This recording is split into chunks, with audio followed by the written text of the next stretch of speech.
بسم الله الرحمن الرحيم السلام عليكم ورحمة الله وبركاته. إن الحمد لله وحده والصلاة والسلام على من لا نبي بعده أما بعد.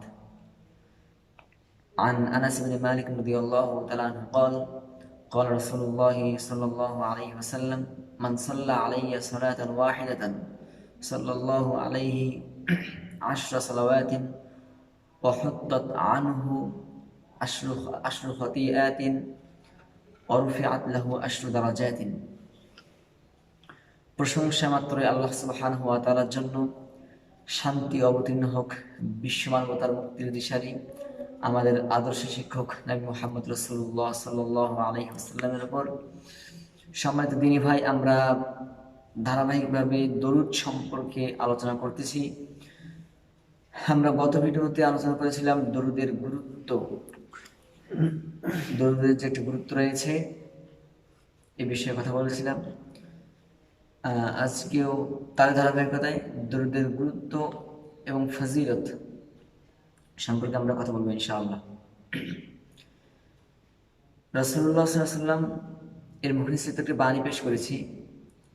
আনাস বিন মালিক রাদিয়াল্লাহু তাআলা আনহু তিনি বর্ণনা করেছেন, রাসূলুল্লাহ সাল্লাল্লাহু আলাইহি ওয়াসাল্লাম বলছেন, মান সাল্লা আলাইহি সালাতান ওয়াহিদাতান, যে ব্যক্তি আমার উপরে একবার দরুদ পেশ করবে, সাল্লাল্লাহু আলাইহি 10 দরজা, সাল্লাল্লাহু আলাইহি 10 সালাওয়াতিন, যে আল্লাহ তাআলা তার উপর 10টি রহমত নাযিল করবেন।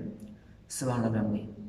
শুধুমাত্র এতটুকুই নয়, এখানে আরো আছে ওয়াহুত্তাত আনহু 10 খতিআতিন, এবং তার থেকে 10টি গুনাহকে ক্ষমা করা হবে। ওয়ারফিআত লাহু 10 দারাজাতিন, এবং তার 10টি মর্যাদা বৃদ্ধি করা হবে। তাহলে রাসূল সাল্লাল্লাহু আলাইহি ওয়াসাল্লাম বলছেন যে একবার তার উপর দরুদ পেশ করলে আল্লাহ তাআলা 10টি রহমত বর্ষণ করবেন, তার থেকে 10টি গুনাহ ঝরে দিবেন এবং তার 10টি মর্যাদা বৃদ্ধি করবেন। তাহলে একটি হাদিস, এই হাদিস থেকে বোঝা যাচ্ছে যে রাসূলুল্লাহ সাল্লাল্লাহু আলাইহি ওয়াসাল্লামের উপর অবশ্যই দরুদ পেশ করতে হবে। আসলে দরুদ সম্পর্কিত যে আমরা কথা বলতেছি, এটা আমরা সংক্ষেপে একটা ভিডিও করলেই যথেষ্ট ছিল। তারপরও আমরা ধারাবাহিকভাবে দরুদ শিখলাম, এরপরে দরুদের গুরুত্ব, ফজিলত, এভাবে আমরা ধারাবাহিকভাবে আলোচনা করতেছি। আর দু একটি ভিডিও করে ইনশাআল্লাহ দরুদ সাধারণভাবে আমরা এটি জানবো ইনশাআল্লাহ। আর একটি হাদিস আমরা শুনবো। আলী ইবনে আব্বাস রাদিয়াল্লাহু তাআলা আনহু قال قال رسول الله صلى الله عليه وسلم من نسي الصلاة علي خطئ طريق الجنة। ইবনে আব্বাস রাদিয়াল্লাহু তাআলা আনহু বর্ণনা করেছেন, তিনি বলছেন, রাসূলুল্লাহ সাল্লাল্লাহু আলাইহি ওয়াসাল্লাম বলছেন যে মান নাসিয়া সালাত আলাইয়া, যে ব্যক্তি আমার উপর দরুদ পড়তে ভুলে যায়, খতিআ তরিকাল জান্নাহ, সে জান্নাত চিনতে, মানে জান্নাতের পথ চিনতে ভুল করবে। তাহলে দেখুন যে জান্নাতের পথ চিনতে ভুল করবে ওই ব্যক্তি যে রাসূলুল্লাহ সাল্লাল্লাহু আলাইহি ওয়াসাল্লামের উপর দরুদ পেশ করতে, দরুদ পড়তে ভুলে যাবে। মানে আমরা যখন অবহেলা করে পড়ি না অনেক সময়, বা আমরা না জানার কারণেও পড়ি না। দরুদ যে পড়তে হবে এর গুরুত্বটা কতটুকু আমরা পূর্বের ভিডিও থেকে আমরা বুঝতে পেরেছি। আরও যে ফজিলতগুলো আসতেছে, আমাদের দরুদ পড়লে কি কি ফজিলত, কি কি লাভ, এই লাভগুলো দেখলেও বা লাভগুলো আমরা যে পর্যালোচনা করি তাহলে বুঝতে পারবো যে অবশ্যই রাসূলুল্লাহ সাল্লাল্লাহু আলাইহি ওয়াসাল্লামের উপর দরুদ পড়তে হবে। আবার না পড়লে ক্ষতি রয়েছে, তারও কিছু কথা আমরা শুনেছি। আর জান্নাত পাওয়ার একটা যে বিশেষ, জান্নাত পাওয়ার একটা দলিল স্বরূপ এটা বলা যায় যে যে ব্যক্তি রাসূলের উপর দরুদ পেশ করতে ভুলে যাবে, আল্লাহ সাল্লাল্লাহু বলছেন খতিয়া তরিকাল জান্নাহ, সে জান্নাতের পথ চিনতে ভুল করবে। তাহলে দেখা যাচ্ছে যে আমরা যদি অধিক পরিমাণে দরুদ পেশ করি তাহলে আমাদের জান্নাতের পথটা সহজ হবে। এ কারণে সহজ হবে, আমরা প্রথমে একটি হাদিস পেশ করেছিলাম, সেখানেও আল্লাহ সাল্লাল্লাহু বলছেন যে গুনাহকে মাফ করা হবে এবং দুশ্চিন্তা তার দূর হয়ে যাবে। এরপরে পূর্বের যে আমরা হাদিস একটু আগে পড়লাম, সেখানেও 10টি মর্যাদা বৃদ্ধি করা হবে, 10টি গুনাহকে মোচন করা হবে এবং 10টি তার উপর রহমত বর্ষণ হবে আল্লাহর পক্ষ থেকে। এর জন্য অবশ্যই আমাদেরকে দরুদের গুরুত্ব বুঝতে হবে। আমরা আরও একটি বিষয় জানবো এখন, যে আমরা যতগুলো আলোচনা করি, যতগুলো কথা বলি, এই সবগুলো আলোচনা যে কোনো আলোচনা হতে পারে, আলোচনার শুরুতে আমরা আল্লাহর জিকির এবং দরুদ অবশ্যই পড়তে হবে। বলছিলাম যে আমরা যতগুলো ভিডিও করেছি, এটা একটা ধরা যায় যে আমরা যতটুকু 5 মিনিট 10 মিনিট 7-8 মিনিটের একটা ভিডিও বানাই বা ভিডিও যে করি, যে এখানে যে কথাবার্তা বলি, এই কথা বলার শুরুতেই আল্লাহ তাআলার শুকরিয়া আদায় করতে হবে। এরপরে রাসূলুল্লাহ সাল্লাল্লাহু আলাইহি ওয়াসাল্লামের উপর দরুদ পেশ করতে হবে। আমরা যেটা শুরুতে বলি যে প্রশংসা আল্লাহ তাআলার জন্য এবং শান্তি অবতীর্ণ হন নবী মুহাম্মদ রাসূলুল্লাহ সাল্লাল্লাহু আলাইহি ওয়াসাল্লাম, এটা সংক্ষেপে আমরা এটা করি।